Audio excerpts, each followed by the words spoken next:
కార్యకర్తల యొక్క ఆశీస్సులతో, పార్టీ ఆశీస్సులతో, తెలంగాణ ప్రజల ఆశీస్సులతో, సికింద్రాబాద్ ప్రజల ఆశీస్సులతో నేను ఢిల్లీకి వచ్చానే తప్ప నన్ను అడ్డుకునేటువంటి శక్తి, ధైర్యము ఈరోజు రేవంత్ రెడ్డికి లేదని సందర్భంగా మనవి చేస్తా ఉన్నాం.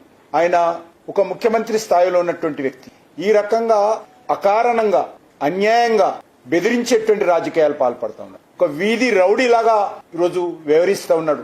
ఇది తెలంగాణ సమాజం అంతా కూడా ఆలోచన చేయాలని కోరుతున్నాను. అభివృద్ధిని అంటుకుంటున్నాడు. అబద్దాలు, మాటలతో ఈరోజు బట్ట కాల్చి మొక్క మీద వేస్తా ఉన్నాడు.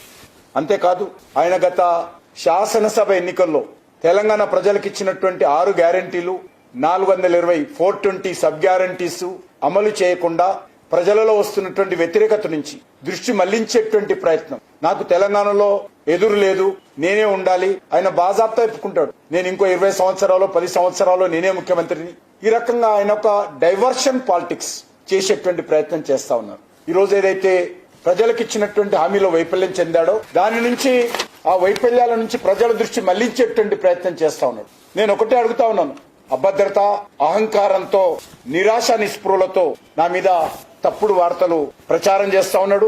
సంస్కారహీనంగా వ్యవహరిస్తా ఉన్నాడు. ఒకటే మనం చేస్తా ఉన్నా, నేను రేవంత్ రెడ్డో, రాహుల్ గాంధీ దాక్షిణ్యాలతో మేము అధికారంలో లేము. 12 సంవత్సరాలుగా దేశ ప్రజల ఆశీస్సులతో ఢిల్లీలో మోడీ గారు పరిపాలన చేస్తా ఉన్నారు. అంబర్పేట, సికింద్రాబాద్ ప్రజల ఆశీస్సులతో నేను ఢిల్లీ దాకా వచ్చాను.